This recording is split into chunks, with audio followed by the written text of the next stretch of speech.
Hello dear students, कैसे हैं आप? एडवांस की तैयारी आपकी कैसी चल रही है? आई होप बहुत अच्छी चल रही होगी। जो एडवांस की सीरीज़ यहाँ पर जो हम क्वेश्चंस लेकर आ रहे हैं, बहुत ही बेहतरीन क्वेश्चंस आपके सामने आ रहे हैं। लगातार बहुत प्यार भी आप जो है हमको दे रहे हैं, उसके लिए बहुत बहुत शुक्रिया।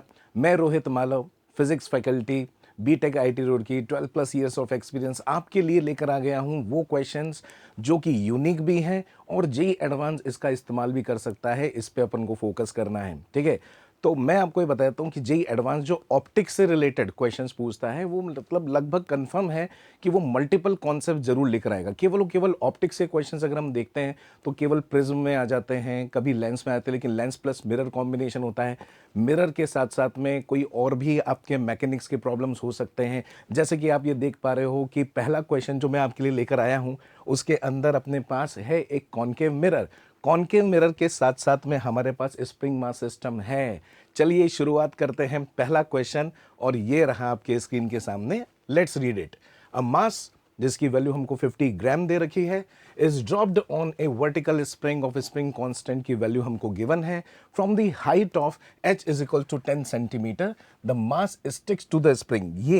ये इंपॉर्टेंट चीजें जो हैं ये नोट करनी बहुत जरूरी है कि हमारी जो स्प्रिंग है, एक तो वो वर्टिकल स्प्रिंग हमारे पास मौजूद है और मास जो है वो स्टिक कर जाता है। इसके अंदर स्प्रिंग से कोई भी मास अटैच नहीं है। इसका मतलब इसमें कोई खास इनर्शिया होगा नहीं। तो इनर्शिया होगा मास में, वो इससे यहाँ पर h हाइट पे नीचे आएगा और वो उसको स्टिक कर जाएगा। ठीक है, आगे बढ़ते हैं। Execute simple harmonic oscillation. जब स्प्रिंग मास सिस्टम बन जाएगा तो ये ऑसिलेट भी करने लगेगा। यहीं से ही कहीं ना कहीं हमारे दिमाग में कॉन्सेप्ट आने लगता है कि हाँ, ये जब ऑसिलेट करेगा तो इसके अंदर ऑब्जेक्ट ऑसिलेट कर रहा है तो इमेज भी ऑसिलेट करेगी ही। सही, राइट, बिल्कुल सही समझा आपने। अ कॉनकेव मिरर जिसकी फोकल लेंथ हमको दे रखी है 12 centimetre, facing the mass is fixed with its principal axis. यानी कि कॉनकेव मिरर यहाँ पे मूव नहीं कर रहा है। ये हमारा कॉनकेव मिरर क्या है बच्चों? फिक्स है। ठीक है, coinciding with the line of the motion. तो ये जो इसके अंदर प्रिंसिपल एक्सिस है और इसका जो लाइन ऑफ मोशन है वो बिल्कुल एकदम कोइंसाइड करते हुए यहाँ पर नजर आ रहा है। Its pole being at a distance of 30 centimetre from the free end of the spring. तो यहाँ पर ये जो पोल दे रखा है इसका वो free end of the spring, ठीक है, ध्यान से पढ़ना बहुत जरूरी है अपना। तो free end of the spring जो है उससे कितनी दूरी पर दे रखा है? उससे दूरी पर दे रखा है 30 सेंटीमीटर के बराबर। Okay, find the length in which the image of the mass oscillate. ठीक है, समझ गए आप क्वेश्चन को कि जो ऑब्जेक्ट है वो ऑब्जेक्ट यहां से क्या करेगा, इस स्प्रिंग से अटैच हो जाएगा और फिर ये ऑसिलेट करने लगेगा। जब ये ऑसिलेट करेगा तो हमको उसका जो बोल सकते हैं पॉइंट मार्क करना पड़ेगा कि सर इस रेंज से इस रेंज में ये ऑसिलेट कर रहा है, उसके करस्पॉन्डिंग इसकी इमेज ऑसिलेट कर सकती है। तो ये कॉन्सेप्ट अपने दिमाग में अब चल रहा होगा कि हम सर एक कोऑर्डिनेट को u1 मान लेंगे, उसके करस्पॉन्डिंग v1 मान लेंगे, राइट, और u2 के करस्पॉन्डिंग v2 मान लेंगे। तो हम क्लियरिटी में यहां पर देख चुके हैं कि ऑब्जेक्ट ऑसिलेट करने वाला है, इमेज भी ऑसिलेट करेगी। तो किस तरीके से क्वेश्चन सॉल्व करेगा, चलो दिमाग लगाते हैं। यहां से अगर इसको रिलीज किया है यानी कि इनिशियल स्पीड कितनी हो जाएगी? 0। ये कहां तक जा सकता है? सर मेरे दिमाग में इमेजिनेशन चल रहा है कि जैसे जैसे ये नीचे की तरफ आता जाएगा इसके पास एक काइनेटिक एनर्जी आएगी, फिर उसके बाद नीचे आकर यहां पर कहीं ना कहीं पे तो ये रुकेगा, फिर उसके बाद ये ऑसिलेट करने लग जाएगा। अगर ये यहां पर चिपकता नहीं, पॉइंट टू बी नोटेड, अगर यहां पर ये चिपकता नहीं तो क्या होगा? बाय एनर्जी कंजर्वेशन ये स्प्रिंग को दबाता, फिर वापस आता, फिर से उतनी हाइट पर जाता। लेकिन ये नहीं दिया है, इन्होंने दिया है कि ये जो स्प्रिंग है ये इस एम से क्या हो जाएगी? चिपक जाएगी। चलो देखते हैं अब इस क्वेश्चन को हम कैसे सॉल्व कर सकते हैं। नाउ सॉल्यूशन के अंदर अगर हम बात करें, जस्ट अ मिनट, ठीक है, तो अपने पास यहां पर एक ऑब्जेक्ट था, ठीक है, यहां पर अपने पास कॉनकेव मिरर मौजूद है। ये h हाइट जाकर हम बोल सकते हैं कि स्प्रिंग को कंप्रेस करेगा। और आपको ये पता है कि सर जब स्प्रिंग हम यहाँ पर आइडियल मान लेंगे और यहाँ पर हम बोल सकते हैं कि इसके पास कोई मास नहीं है, अगर यहाँ पे कोई ब्लॉक होता और फिर ये उससे टकराता और फिर हम बोलते हैं कि भाई साथ में कंबाइन होकर फिर ऑसिलेट करेंगे तो क्या यहाँ पर एनर्जी का नुकसान होता? हाँ, फिर हम शुरुआत से लेकर एंड तक वर्क एनर्जी थ्योरम या एनर्जी कंजर्वेशन नहीं लगा सकते थे, लेकिन यहाँ पे लगा सकते हैं। हम सबसे पहले ये देख रहे हैं कि ये पहली बात तो इसकी मीन पोजीशन कहां पर आएगी। ठीक है, हम ये देखने वाले हैं कि इसकी मीन पोजीशन कहाँ पर आएगी। सो जब ये यहाँ पर मीन पोजीशन मान लेते हैं कि ये एक्स कंप्रेशन के बाद आएगी, तो हम ब्लॉक के बारे में बात करेंगे कि नीचे की तरफ क्या लग रहा होगा दोस्तों, mg, ऊपर की तरफ क्या लग रहा होगा, kx, और kx की वैल्यू हमारे पास क्या आ जाएगी, mg के बराबर। हमको m की वैल्यू दे रखी है 50 ग्राम के बराबर, हम इसके अंदर 50 ग्राम लिख देते हैं, 50 इंटू 10⁻³ ग्राम के हिसाब से। g की वैल्यू अभी नहीं दे रखी है, तो लेट सपोज हम यहाँ पर 10 ले लेते हैं, वैसे मेंशन होती है जी एडवांस के सभी पेपर में। k की वैल्यू आई थिंक 500 दे रखी थी, यस k की वैल्यू 500 है, तो यहाँ पर हमने 500 रख दिया और यहाँ पर हमारी x की वैल्यू आ गई। ठीक, नाउ तो x की वैल्यू कितनी आ रही है सर, यहाँ पर 500 और ये 500 कैंसिल हो जाएगा और x की वैल्यू आ रही है 10⁻³ मीटर, राइट। 10⁻³ मीटर को अगर हम सेंटीमीटर में कन्वर्ट कर लें, क्योंकि यहाँ पर h की वैल्यू वगैरह ये सब सेंटीमीटर में दे रखी थी, तो हम इसको बोल सकते हैं कि ये कितना है 1/10⁻³ और मीटर को सेंटीमीटर में कन्वर्ट कर लेंगे तो ये हो जाने वाला है अपने पास 1/10 यानी कि 0.1 सेंटीमीटर के बराबर। ओके सर, ठीक है। फिर उसके बाद ये कितना और आगे जा सकता है, ये कैसे निकालेंगे, तो हम ये सोच सकते हैं कि यहाँ से लेकर यहाँ तक, जब आपकी स्प्रिंग नेचुरल लेंथ में थी, यहाँ से लेकर यहाँ तक, यहाँ पर जाकर ये सर स्टॉप हो जाएगा, और जहाँ ये स्टॉप हो जाएगा क्या वो एक एक्सट्रीम पोजीशन बन जाएगी, यस।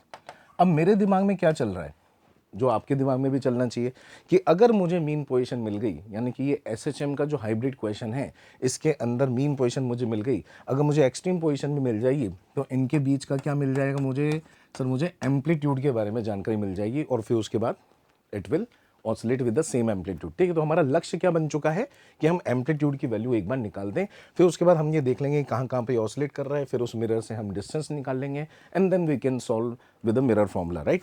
चलिए, तो यहाँ पर हम देखें तो इस वाली दूरी को लेट सपोज वी मान लेते हैं कि उसको हमने x माना, इसको हम मान लेते हैं y। क्या मैं इस पोजीशन से, जब यहाँ पर ये पहले से ही रुका हुआ था, तो इनिशियल काइनेटिक एनर्जी कितनी थी दोस्तों, 0। जब ये यहाँ पर रुकने वाला होगा तो फाइनल काइनेटिक एनर्जी भी क्या हो जाएगी, 0, right. We can easily work energy theorem यहाँ पे लगा पाएंगे, और यहाँ से लेकर यहाँ तक वर्क डन बाय ग्रेविटी लिख सकते हैं, वर्क डन बाय स्प्रिंग लिख सकते हैं, और वो हो जाएगा आपका चेंज इन काइनेटिक एनर्जी। ठीक है, तो by work energy theorem, work done by gravity plus work done by spring is equals to change in kinetic energy. ठीक है, चेंज इन काइनेटिक एनर्जी को फिलहाल के लिए 0 कर देते हैं। वर्क डन बाय ग्रेविटी के अंदर यहाँ से लेकर यहाँ तक वर्क डन होगा कितना सर, वो होगा mgh प्लस वाई, है ना, पूरा का पूरा हम यहाँ पर h प्लस वाई ही ले लेते हैं। ओके, और वर्क डन बाय स्प्रिंग क्या होता है sir, work done by spring होता है हाफ के x1 square minus half k x2 square, where x1 is the initial compression और एक्सटेंशन और x2 फाइनल वाला। तो इनिशियली तो यहाँ पर कुछ भी नहीं था, फाइनली ये x है, तो हम बोल सकते हैं इनिशियली कुछ भी नहीं था और बाद में इतना हो जाएगा प्लस के साथ, लेकिन वो है एक्चुअल में माइनस। सो कितना कंप्रेस हुआ था, कितना कंप्रेस हुआ था सर, यहाँ पर हमने माना है कि उसके फ्री एंड से y कंप्रेस हुआ था, राइट। तो हम यहाँ पर half k into Y square is equal to कितना हो जाएगा, 0। We can easily find out y now. क्यों सर, m की वैल्यू दे रखी है, g की वैल्यू मान लेंगे, h की वैल्यू हमको दे रखी है, k की वैल्यू दे रखी है, तो एक y के अंदर हमको क्वाड्रेटिक मिलेगी। ठीक है, तो चलिए हम यहाँ पर y की जो क्वाड्रेटिक है उसको एक बार देखते हैं। तो अपने पास है mg h plus Y, just a minute, ठीक है, और minus half K Y square is equal to 0। ठीक है, अब इसको उठा के उधर ले जाते हैं तो ये हो जाएगा k/2 इंटू वाई स्क्वायर, और इधर की तरफ हो जाएगा सर, ये हो जाएगा mgy, इसको भी उठा के उधर ले जाएंगे तो ये माइनस में आ जाएगा। ओके, इसको ले गए, उसको भी ले गए ताकि हमको एक फॉर्मेट मिल जाए, और यहाँ पर हो जाएगा आपका minus mgh is equal to 0। ठीक, अब m की वैल्यू हमको ग्राम में दे रखी है, हम kg में कन्वर्ट कर सकते हैं, g की वैल्यू भी हम 10 मीटर पर सेकेंड स्क्वायर लेंगे तो वो भी ऐसा यूनिट है, और h की वैल्यू को हमको 10 सेंटीमीटर की जगह पे मीटर में लिख लेना चाहिए, क्योंकि k की वैल्यू भी हमको किस में दे रखी है, 500 न्यूटन पर मीटर के हिसाब से, यानी कि ऐसा यूनिट में दे रखी है। इससे हम इसकी वैल्यू निकाल लेते हैं, तो यहाँ पर ये 500/2 इंटू वाई स्क्वायर माइनस 50 ग्राम, तो 50 ग्राम को अपन 50/1000 इंटू 10 इस तरह से ले लेते हैं, और यहाँ पर हो जाएगा y माइनस 50/1000 इंटू जी की वैल्यू कितनी हो जाएगी 10, और h की वैल्यू हमको दे रखी है 10 सेंटीमीटर, राइट। तो 10 सेंटीमीटर से हम बोलेंगे कि 10 बाय ऐसा कर लेते हैं। एक क्वाड्रेटिक है, सिंपल क्वाड्रेटिक है, इसके अंदर आप चाहें तो इसको पूरे जो 1000 वगैरह है उस चीज़ को आप यहाँ पे कॉमन ले सकते हैं, समथिंग लाइक दैट, या फिर इधर ही लिख लेते हैं कि जैसे ये हमारे पास कितना हो जाएगा 250y² माइनस से 2 0 इधर चलेगा, ये कितना 1/2 यानी कि y/2 हो जाएगा। इधर की तरफ हम बोल सकते हैं कि 1 2 3 0 यहाँ से, तो ये 5/100 ऐसा कुछ हो जाएगा। दिस इज इक्वल टू 0, ठीक है। इससे जब आप कैलकुलेट करते हैं, yes you can easily calculate here, अगर फैक्टर नहीं होते हैं तो श्रीधराचार्य वाला फॉर्मूला लगाकर आप y की वैल्यू निकालेंगे, ठीक है। थोड़ा कैलकुलेशन के अंदर टाइम लगेगा, लेकिन y की वैल्यू निकाल सकते हैं, और वो y की वैल्यू आती है आपकी 1.5 सेंटीमीटर के बराबर आएगी, वो 0.015, ठीक है। तो इसके अंदर मीटर के अंदर आएगी, पर अगर सेंटीमीटर में देखेंगे तो 1.5 सेंटीमीटर आ जाता है, ठीक है साहब। ये चीज़ मुझे समझ में आ गई। अब हम अगर वापस से उस डायग्राम को देखेंगे तो हमको क्या मिलेगा कि यहाँ से लेकर यहाँ तक अपने पास कितना आ चुका है सर, ये 1.5 है, and this is 0.1, right. So amplitude is y minus X, क्या उसकी वैल्यू हमको 1.4 सेंटीमीटर मिल जाएगी, yes. This is the SHM part we have solved, ये हमने SHM वाला पार्ट सॉल्व कर लिया है। नाउ अब हमारे पास मिरर की बातें आती हैं। एक बार मिरर का डेटा फिर से देख लेते हैं कि मिरर के पास हमारे पास जो फोकल लेंथ है वो कितनी है 12 सेंटीमीटर, और जो आपकी यहाँ पर बोल सकते हैं पर्टिकुलरली फ्री एंड वाली, है ना, फ्री एंड से जब ये स्प्रिंग कंप्रेस नहीं हुई थी वहाँ से पोल की दूरी कितनी दे रखी है 30 सेंटीमीटर के बराबर, राइट। तो अगर हम यहाँ पर इसको सॉल्व करते हैं, एक बार फिर से स्ट्रक्चर बना लेते हैं। सर ये आपका वो फ्री एंड था, उस फ्री एंड से आपका कुछ कंप्रेशन हुआ था, और वो कंप्रेशन कितना हुआ था x, वहाँ पर क्या आ गई थी हमारी मीन पोजीशन। उस मीन पोजीशन से नीचे की तरफ भी 1.4 सेंटीमीटर जाएगा, और उससे ऊपर की तरफ भी 1.4 सेंटीमीटर जाएगा। इस तरीके से ये 1.4 सेंटीमीटर से एम्पलीट्यूड से ऑसिलेट करता रहेगा। समझ आ रहा होगा, I think so. Easy calculation अब हो जाएगी, ठीक है, एक बार क्वाड्रेटिक सॉल्व करने के बाद अब हो जाएगी। यहां से बताओ, ये जो फ्री एंड था हमारे पास, ठीक है, जस्ट अ मिनट, है ना, जो अपने पास फ्री एंड था, ठीक है, फ्री एंड किधर की तरफ था, फ्री एंड यहां पर था, ठीक है ना। उसके बाद हमने यहां पर बोला था कि x दूरी से क्या होने वाला है, वो कंप्रेस होने वाला है, उसको हमने 0.1 लगाया था, और फिर उसके बाद मीन पोजीशन करी थी। तो क्या मैं ऐसा कर सकता हूँ कि मीन पोजीशन की वैल्यू ही डायरेक्टली निकाल लूँ? हाँ, तो सर 30 के अंदर आप 0.1 ऐड कर दो, ठीक। तो हम यहाँ पर जस्ट अ मिनट, इधर की तरफ ये जो मीन पोजीशन है, ये मीन पोजीशन यहाँ से कितनी दूरी पर आई थी सर, वो 30 जो यहाँ पर था मौजूद उसके अंदर 0.1 ऐड कर देते हैं, तो 30.1 सेंटीमीटर। Got it. उसमें से अपन 1.4 माइनस करेंगे तो एक ऑब्जेक्ट का कोऑर्डिनेट यहाँ आ जाएगा, ठीक है, और उसके अंदर अपन 1.4 ऐड करेंगे तो एक कोऑर्डिनेट यहाँ आ जाएगा। तो ये हम मान लेते हैं कि ये u1 कोऑर्डिनेट होगा और ये u2 कोऑर्डिनेट होगा, जिसके करस्पॉन्डिंग हमको v1 और v2 coordinates of the image मिल जाएंगे, and then we can minus the v1 and v2 coordinate to get the length in which the image is oscillating, ठीक है। ये तो हो गया कि ऑब्जेक्ट कहाँ कहाँ पे ऑसिलेट कर रहा है। एक छोटा क्वेश्चन ये भी बनता है कि ऑब्जेक्ट किस किस लेंथ के अंदर मूव कर रहा है, तो वो लेंथ आपकी वैसे 2.8 सेंटीमीटर आ रही है। u1 की वैल्यू कितनी होगी सर, 30.1 में से 1.4 माइनस कर दें, ठीक है, 30.1 में से 1.4 को माइनस कर देते हैं, और 30.1 में हम 1.4 ऐड कर देते हैं, ठीक। अगर हम मिरर के पॉइंट ऑफ व्यू से देखें तो ऑब्जेक्ट उसके सामने है, ठीक है। अगर ऑब्जेक्ट सामने होता है तो हमको क्या करना होता है सर, उसके जो कोऑर्डिनेट्स होते हैं वो हमको नेगेटिव लेने होते हैं। तो यहाँ पर हम कोऑर्डिनेट के पॉइंट ऑफ व्यू से बात करें तो इसको हम माइनस से रिप्रेजेंट कर पाएंगे। इसकी वैल्यू कितनी हो जाएगी वो हम यहाँ पे देख पाएंगे, और इसकी वैल्यू भी हमको मिल जाएगी, ठीक है। 30.1 में से 1.4 जाएगा, ठीक है। बड़ी आसानी से हम इसको यहाँ पर माइनस कर लेते हैं, लेट सपोज डायरेक्ट ही कर लेते हैं, ठीक है। पहले 1 माइनस कर लो तो कितना हो जाएगा 29.1, और फिर उसके बाद एक बार 0.4 और माइनस कर लें तो कितना हो जाएगा 28.7, राइट। तो ये हो गया अपने पास U1 की वैल्यू। फिर इसके अंदर 1.4 ऐड करना जो कि बहुत ही ज़्यादा आसान है, 31.5। इस तरीके से माइनस साइन के साथ ये हो जाए, सब सेंटीमीटर में। तो आप ये देख रहे हैं, और मैं आपको बता भी दूं कि एडवांस के अंदर पर्टिकुलरली ऑप्टिक्स के अंदर ये देखा गया है कि कैलकुलेशन थोड़ी रखते हैं। दिमाग लगा लिया ठीक है, लेकिन कैलकुलेशन भी रखते हैं। तो वो कैलकुलेशन आप यहाँ पे फील कर पा रहे होंगे। अभी यहाँ पर U1 के करस्पॉन्डिंग V1 निकालना है और U2 के करस्पॉन्डिंग V2 भी निकालना है, ठीक है। तो कैसे निकालने वाले हैं, मिरर फॉर्मूले से, ठीक है। अगर हम मिरर फॉर्मूला लगाते हैं तो वो होता है 1/v plus 1/u is equals to 1/f। अगर हम यहाँ पर 1/v1 निकाल रहे हैं लेट सपोज, तो इधर की तरफ हो जाएगा माइनस दैट, उसके अंदर U1 की वैल्यू अपन ने 28.7 लिया था, ठीक है। और इधर की तरफ फोकल लेंथ की वैल्यू दे रखी है 12, लेकिन लेनी है हमको ऑब्वियसली -12 क्योंकि कॉनकेव मिरर है। इसको उठा के उधर ले जाएंगे तो 1/28.7 और फिर उसके बाद अपने पास -1/12, ठीक है। कैलकुलेशन एक बार रिवर्स चेक कर लेते हैं। इसमें से 1 गया था तो अपने पास हुआ था 29.1 और फिर उसके बाद 0.4 हटा दिया था, ओके फाइन, ठीक। अब इसका हमको कैलकुलेशन करना है तो इसका कैलकुलेशन कर लेंगे हम। तो ये 28.7 × 12 ही कर लेते हैं और ऊपर की तरफ 28.7 तो माइनस साइन के साथ आ जाएगा और ये 12।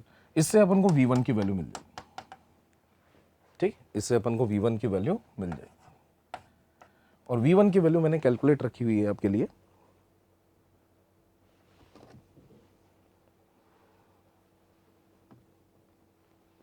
ठीक है, वो आती है आपकी 20.6 के आसपास, ठीक है। -20.6, 2 भी आता है लेकिन ये यहाँ पर -20.6 हम इसको अप्रोक्सीमेटली मान लेते हैं। नाउ अगर हम यहाँ पर अब U2 डाल दें, ठीक है, तो अपने पास U2 की वैल्यू कितनी है, अपने पास U2 की वैल्यू कितनी आई थी, सो U2 की वैल्यू आई थी 31.5 विद माइनस, ठीक। तो इसके अंदर भी हम 1/v plus 1/u is equal to 1/f लगा देंगे। यहाँ पर -12 आ गया था तो यहाँ से माइनस से उधर की तरफ प्लस हो जाएगा तो ये 31.5 हो जाएगा। इसके बाद हम 1/v2 निकालेंगे, ठीक है। ये जो 1/v2 के अंदर V2 की वैल्यू जो आप इसके अंदर एलसीएम लेकर इसको कैलकुलेट करते हैं तो 19.3 समथिंग आती है, 38 समथिंग आती है। तो हम 19.4 ले लेते हैं, ओके। तो V2 की वैल्यू हो गई -19.4 बच्चों, और V1 की वैल्यू कितनी हो गई थी, V1 की वैल्यू हो गई थी अभी अभी हमने निकाली थी एंड दैट इज 20.6 के आसपास। गॉट इट, बस हो गया काम। अब हम ये बोल सकते हैं कि ये कोऑर्डिनेट है आपका, ये कोऑर्डिनेट है इमेज का, इनके बीच की लेंथ, तो इनके बीच की लेंथ हमको कितनी नजर आ रही है, इसके बीच की लेंथ आएगी आपको 1.2 सेंटीमीटर के बराबर। एंड यस, हमारा जो आंसर है वो भी 1.2 सेंटीमीटर है, ठीक है। यहाँ पर छुप गया है 1.2 centimetre is the correct answer. तो आई होप कि you have enjoyed this question because आप ये देख सकते हो कि इसके अंदर आपका SHM का भी प्रॉब्लम था, SHM भी देखना पड़ेगा, फिर आपको डिस्टेंसेस कैलकुलेट करनी पड़ेंगी, उसके अंदर कैलकुलेशन में एरर नहीं होना चाहिए। You have to solve the quadratic. I like this question, आपको कैसा लगा आप जरूर बताना, ठीक है। सिंपल कॉन्सेप्ट था लेकिन कैलकुलेशन के साथ साथ में हमको कॉन्सेप्ट भी लगाना पड़ रहा है। Let's move on to the next question. ये रहा भाई नेक्स्ट क्वेश्चन जो है, ये भी मेरा one of the favourite question है और इससे भी आपको कुछ सीखने को मिलेगा कि मैथमेटिक्स हमको आनी चाहिए, मैथमेटिक्स अप्लाई करना आना चाहिए। और मैं आपको ये बता देता हूँ कि वेरिएबल रिफ्रैक्टिव इंडेक्स ये वन ऑफ दी बोल सकते हैं कि इम्पॉर्टेंट कॉन्सेप्ट है और वेरिएबल रिफ्रैक्टिव इंडेक्स से क्वेश्चन पहले भी आए हुए हैं, आगे भी आ सकते हैं, फेवरेट है ये जेईई एडवांस का। लेट्स फाइंड आउट कि इसमें क्या दे रखा है। A ray of light traveling in the air is incident at the grazing angle। grazing angle कौन सा होता है, सो जस्ट छू के गुजरने वाला जो एंगल होता है। तो यहाँ से जो आपकी रे आ रही है वो जस्ट छूते हुए गुजर के आ रही है। अगर मैं यहाँ पर एक नॉर्मल बनाता हूँ so we can assume this as 90 degree, ठीक है। दे भी रखा है incident angle is 90 degree on a long rectangular slab of the transparent medium of the thickness 1, ठीक है। यहाँ पर हमको 1 मीटर के बराबर एक थिकनेस दे रखी है, सही है। The point of incidence of the origin is 0,0, वो हमने मार्क किया हुआ है। The medium has the variable refractive index given by 10। ठीक है, इसको मैं थोड़ा क्लियरली और लिख देता हूँ आपके लिए कि इन्होंने रिफ्रैक्टिव इंडेक्स कुछ इस फॉर्मेट में दिया है, सम k टाइम्स ऑफ y की पावर 3/2, फिर उसके बाद इधर की तरफ है +1 और फिर यहाँ पर इसकी पावर दे रखी है 1/2। ऐसे में इन्होंने k की वैल्यू 1 दे रखी है, तो आप चाहें तो यहाँ पर k हटा सकते हैं।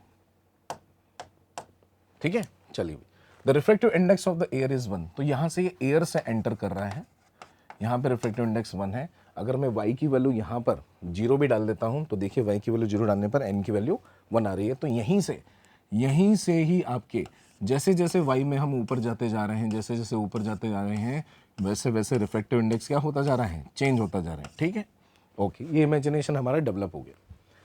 फिर हमारे पास क्वेश्चन आ जाते हैं। ठीक है, मल्टीपल क्वेश्चंस यहाँ पे पूछे जा सकते हैं और more than one correct type of questions के अंदर बिल्कुल it is one of the favourite question जो कि हो सकता है कि जेईई एडवांस के अंदर आ जाए। Obtain a relation between the slope dy/dx of the trajectory, जो यहाँ पर आपके किसी न किसी पॉइंट पर हम बोल सकते हैं कि एक्स वाई कोऑर्डिनेट होगा, तो वहाँ पर स्लोप के बारे में हमसे बात करना चाह रहे हैं कि स्लोप के बारे में बात करिए और उसको एक इंसिडेंट एंगल जो आई है उस पॉइंट पर जो इंसिडेंट एंगल है उसके टर्म्स में निकालिए। चलो ये चीज़ निकालेंगे। और क्या क्या पूछा है, find the value of n into sine I, जो कि हमको कहीं ना कहीं पे लग रहा है कि ये स्नेल्स लॉ हमसे लगवाना पसंद कर रहे हैं। Obtain in the equation for the trajectory, ठीक है, ऑफ द रे, तो ये डायरेक्ट क्वेश्चन आ सकता है। ठीक है, ये एक्चुअली स्टेप्स हैं, steps to find out the third one, जो इक्वेशन ऑफ ट्रेजेक्ट्री हमको यहाँ पर निकालनी होगी। Determine the coordinates of the point P where the ray intersects the upper surface, तो जब एक बार ट्रेजेक्ट्री आ जाएगी ना तो हम ये वाले कोऑर्डिनेट बड़ी आसानी से निकाल पाएंगे। It is not a very big deal. And indicate the path of the रे सब्सिक्वेंटली, सब्सिक्वेंटली का मतलब होता है उसके बाद में क्या होगा, तो यहाँ से इसके बाद में रे कैसे जाने वाली है इसके बारे में हमको चर्चा करनी है। तो चलो चालू करते हैं। क्वेश्चन बढ़िया लग रहा होगा आपको, ठीक है, आई होप सो। नाउ तो पहला क्वेश्चन ये था इनका कि आपको स्लोप के बारे में चर्चा करनी है ना।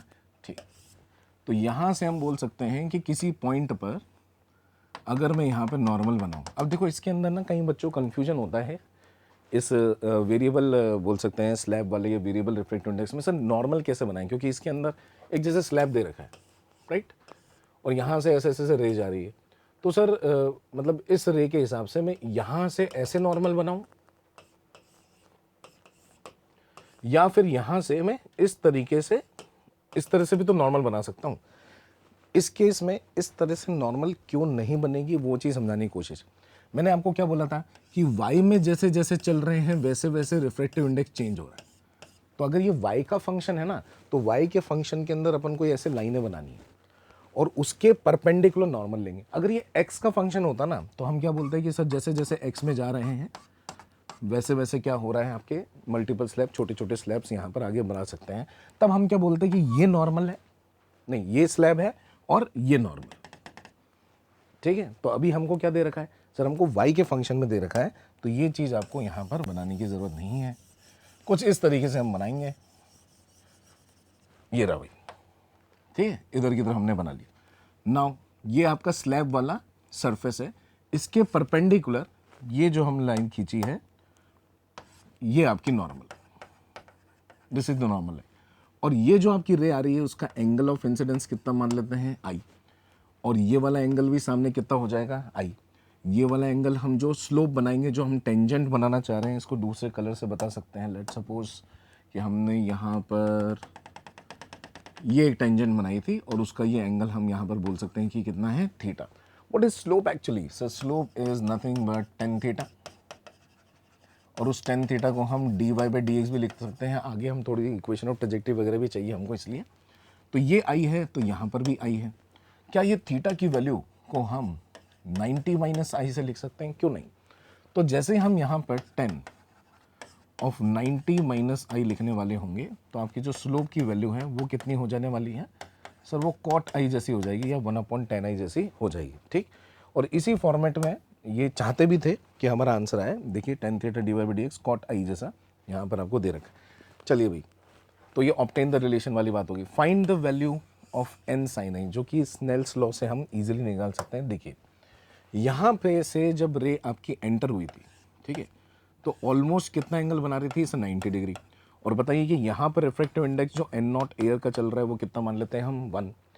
स्नेल्स लॉ आपने देखा होगा कि सर यहाँ से लेकर यहाँ तक कंटिन्यूसली डायरेक्टली यहाँ से यहाँ तक भी स्नेल्स लॉ लगा सकते हैं, यानी कि n not sine of 90 degree की वैल्यू यहाँ पर जो रिफ्रैक्टिव इंडेक्स मौजूद होगा, जो कि वेरिएबल रिफ्रैक्टिव इंडेक्स है, उसको हम यहाँ पर साइन आई ऐसा लिख सकते हैं।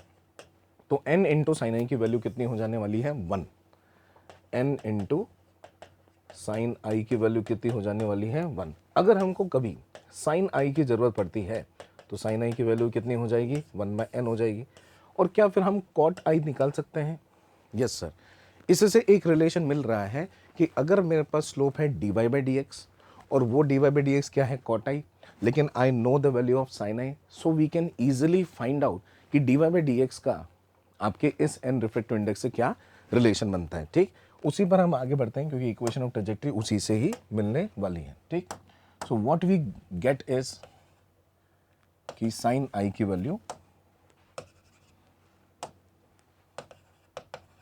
साइन आई की वैल्यू कितनी है 1/n। इससे अपन कॉट आई की वैल्यू निकाल लेंगे। अगर अपन छोटा मोटा ट्राइंगल बनाकर ये 1/n ऐसे बना देंगे, अंडर रूट ऑफ n² - 1, तो कॉट आई की वैल्यू कितनी हो जाने वाली है, tan आई की वैल्यू 1/this होती, तो ये होता n² - 1। ठीक, अब हम यहाँ पर dy/dx जो कि हमारा स्लोप था, जो कि कॉट आई के बराबर था, उसको ऐसा लिख सकते हैं अंडर रूट ऑफ n² - 1। ठीक है, और हमारे दिमाग में n भी है कि सर n की वैल्यू ये y की पावर 3/2 + 1 और उसकी पावर 1/2 ऐसा कुछ दे रखा था, राइट। चलिए चलो इसका स्क्वायर कर लेते हैं।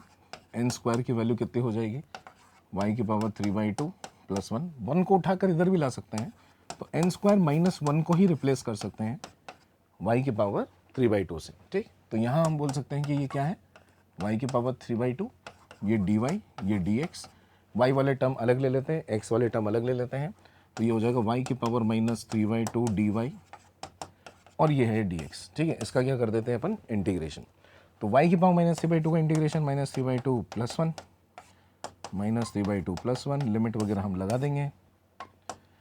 ये है x, लिमिट क्या होगी 0 से लेकर x, और ये भी 0 से लेकर y, क्योंकि वो ओरिजिन से एंटर हुआ है तो इक्वेशन हम ओरिजिन से बना सकते हैं। इसका जो एक्सप्रेशन है, अब ये तो छोटी मोटी कैलकुलेशन हमने साइड में कर ली थी, इसको हटा सकते हैं। ठीक है, तो y की पावर -3/2 + 1 कितना हो जाएगा, तो ये हो जाएगा आपका y की पावर हाफ।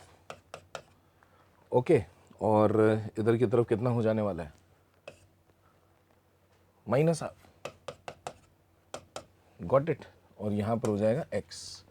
एक बार चेक कर लेते हैं अपन। एक छोटा सा एरर हो गया, आपने नोटिस भी कर लिया होगा, आई होप सो।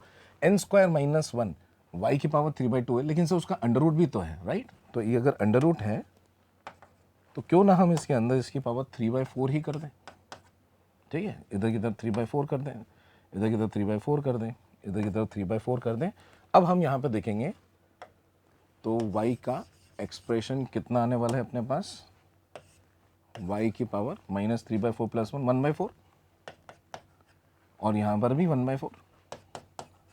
इसको उठा के उधर ले जाते हैं, तो y की पावर 1/4 = x/4 ऐसा कुछ हो जाएगा।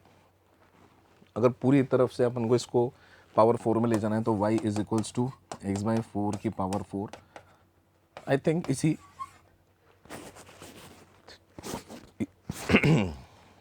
इसी तरीके से इसका एक्सप्रेशन भी दिया हुआ है। ठीक, लेट्स से बिल्कुल बिल्कुल है ना, x/4 की पावर 4 के अंदर थोड़ा सा यहाँ पे कट रहा है, लेकिन we have made this question. नहीं, आगे बढ़ते हैं। Determine the coordinates x1 y1 of the point P where the ray intersects the upper surface of the slab. ठीक है, ऊपर वाली जो स्लैब यहाँ पर हमको दिखाई दे रही है, वहाँ पर जो इंटरसेक्ट करेगा, तो बताओ y कोऑर्डिनेट कितना हो जाएगा। So y coordinate will be 1, तो we can easily find out the x coordinate, right. इधर है ना, y कोऑर्डिनेट हो जाएगा 1, तो हम x की वैल्यू निकाल सकते हैं, और x की वैल्यू 4 हो जाएगी इफ y = 1। ये भी हमको समझ में आ चुका है, इसमें भी कोई दिक्कत नहीं हुई। अब उसके बाद सब्सिक्वेंट मोशन की जो बात थी, जो लास्ट पार्ट बचा हुआ है इस क्वेश्चन का, उसको ध्यान से देखना।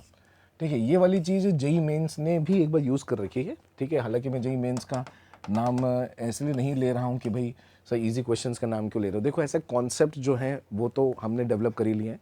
व्हाट वी नीड इज़ कि हमको बस जेई एडवांस का जो पेपर आ जाए, जो क्वेश्चन आ जाए, उसकी लैंग्वेज समझ समझ के उसको मानना यही है कि जेई मेंस है, क्योंकि टुकड़ों टुकड़ों में होता है। जेई एडवांस का जो पेपर होता है या फिर जो क्वेश्चंस होते हैं वो टुकड़ों में होते हैं, यानी कि आपको बस लेंथी बना देंगे मल्टीपल कॉन्सेप्ट के साथ में, राइट। तो हम यहाँ पर जब ऐसा देख रहे हैं तो यहाँ क्या होगा सर, यहाँ पर भी ना एयर था और यहाँ पर भी क्या था, एयर था। जब एयर से एयर की ही बात हो रही है तो यानी कि यहाँ का रिफ्रैक्टिव इंडेक्स और वहाँ का रिफ्रैक्टिव इंडेक्स क्या हो गया, सेम। तो यहाँ का एंगल और वहाँ का एंगल सेम हो जाएगा, क्योंकि यहाँ का एंगल 90 डिग्री था तो वहाँ का एंगल भी क्या हो जाएगा, 90 degree. The ray will become parallel to X axis, ठीक है।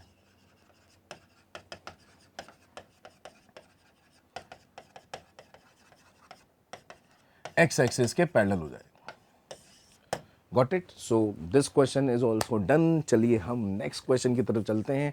आई होप कि मल्टीपल कॉन्सेप्ट्स आप यहाँ पे रिवाइज कर रहे होंगे। हमने मिरर का क्वेश्चन देख लिया जो एसएचएम के साथ में था। अभी हमने यहाँ पर मल्टीपल लेयर्स वाले स्लैब के क्वेश्चन देख लिए। आपने पीवाईक्यूज भी देखे होंगे तो ये उनके फेवरेट होते हैं, राइट। चलिए आगे की तरफ बढ़ते हैं और नेक्स्ट क्वेश्चन देखते हैं कि नेक्स्ट क्वेश्चन हमारा क्या है। ठीक है, एक बार शक्ल देख लो, एक बार खुद से पढ़ने का प्रयास कर लो कि हमको क्या क्या दे रखा है। अगर हम डायरेक्टली डायग्राम की तरफ देखें तो कुछ नहीं, एकदम से कोई डायग्राम देखते हैं तो आपको लगता होगा कि सर बड़ा कठिन सा हो सकता है। नहीं, आपको टुकड़ों में तोड़ना आना चाहिए। लेंस है, लेंस की कोई प्रिंसिपल एक्सिस टाइप दे रखी है, मिरर है, concave mirror excuse me, concave mirror है और कॉन्केव मिरर की बस एक्सिस उसके सामने नहीं है, ठीक है, थोड़ी सी नीचे की तरफ ऐसा कुछ हमको दिया हुआ है, राइट। और एक ऑब्जेक्ट सा भी आपको ए बी जैसा नजर आ रहा होगा। लेट्स से कि अब हम यहाँ पर देखते हैं कि भाई क्वेश्चन क्या कहता है। एक कॉन्वेक्स लेंस है, फोकल लेंथ की वैल्यू उसकी दे रखी है, डेटा हमको दे रखा है। कॉन्केव मिरर है और उसकी फोकल लेंथ भी हमको 30 दे रखी है। हमको पता है कि वो -30 यूज़ होगा जब हम यूज़ करेंगे। ऑप्टिक एक्सिस जो है वो आपको kept with the optic axis P Q and R S parallel and separated in the vertical direction by 0.6 centimetre, ठीक है। तो यहाँ पर इन्होंने पी क्यू तो लेंस के लिए दिखा रखा है, आर एस जो है वो कॉन्केव में दिखा रखा है। इन दोनों के बीच की जो दूरी है वो 0.6 सेंटीमीटर हमको दे रखी है। An upright object A B of height 1.2 centimetre, यहाँ पर ये वाला आपका ऑब्जेक्ट है, is placed on the optic axis, ठीक है, ये दिख रहा है सब कुछ। Distance of 20 centimetre from the lens, ठीक है, ये 20 सेंटीमीटर ऑफ द लेंस हमको दे रखा है। If A dash B dash is the image after the reflection from the lens, ठीक है। अब यहाँ पर कोई इन्होंने मान लिया है ए डैश बी डैश, इस पर शो तो नहीं किया है, लेकिन ए डैश बी डैश जो यहाँ पर है image after the reflection from the lens and reflection from the mirror, यानी कि ए डैश बी डैश जो ये फाइनली बनाने वाले हैं वो दो प्रोसेस के बाद बनाने वाले हैं। एक तो रिफ्लेक्शन लेना है लेंस से और फिर उसके बाद आपको मिरर से रिफ्लेक्शन भी लेना है। Find the distance A dash B dash from the pole of the mirror and obtain its magnification, ठीक है, ओके फाइन। कोई खास क्वेश्चन मतलब ऐसा नहीं है कि भाई जैसे भौकाली दिख रहा था, लेकिन अब हम इसको करने का बिल्कुल प्रयास कर सकते हैं अपने अंदर। मन हमने क्या किया, सारा का सारा डेटा को यहाँ पर देख लिया और फिर उसके बाद ये चीज़ समझ में आ चुकी है कि मैं लेंस को अलग सॉल्व कर सकता हूँ, मिरर को अलग सॉल्व कर सकता हूँ। इस तरह क्वेश्चन में जेई ने पहले भी एडवांस में इस तरह क्वेश्चन पूछे। आपको माइंडसेट क्या रखना है इसके अंदर कि मैं लेंस को जब सॉल्व करूँगा तो मिरर की तरफ मत ही देखो आप, ठीक है, ढक दो उसको और लेंस को सॉल्व कर डालो, ठीक है। फिर उसके बाद जो उसकी इमेज होगी उस इमेज को मार्क कर लेंगे। वो इमेज जो होगी वो इसके लिए क्या बन जाएगी, ऑब्जेक्ट बन जाएगी। Got it. Locate the positions A dash and B dash with respect to the optic axis R S, ठीक है, ये हो जाएगा। Shall we begin? यस, चलो चलते हैं। तो पहले लेंस के बारे में बात कर लेते हैं। मैं मिरर देख ही नहीं रहा, लेंस हमारे पास मौजूद है, उसकी यहाँ पर ऑप्टिकल एक्सिस है, 1.2 सेंटीमीटर इसकी हाइट है। हाइट ऑफ द ऑब्जेक्ट हमको दे रखा है, इमेज भी मिल जाएगा मैग्नीफिकेशन मिलते ही, और यहाँ से लेकर यहाँ तक हमको 20 सेंटीमीटर दे रखा है। तो अगर मैं लेंस के लिए बात करूँगा तो बताइए यू कोऑर्डिनेट की वैल्यू कितनी हो जाएगी, -20 सेंटीमीटर, क्योंकि वो उसके सामने है। फिर यहाँ से रे आएगी, फोकल लेंथ जो है आपको लेंस की दे रखी है कितनी, 15 सेंटीमीटर। +15 क्यों ले रहे हैं, क्योंकि ये कॉन्वेक्स है, ठीक है, और आसपास का मीडियम कोई ऐसे डेंसर वेंसर तो कुछ अजीब सा बनाया नहीं है। इसको खुद को कुछ भी नहीं करना है, सबको एयर में मानना है अपन को, है ना।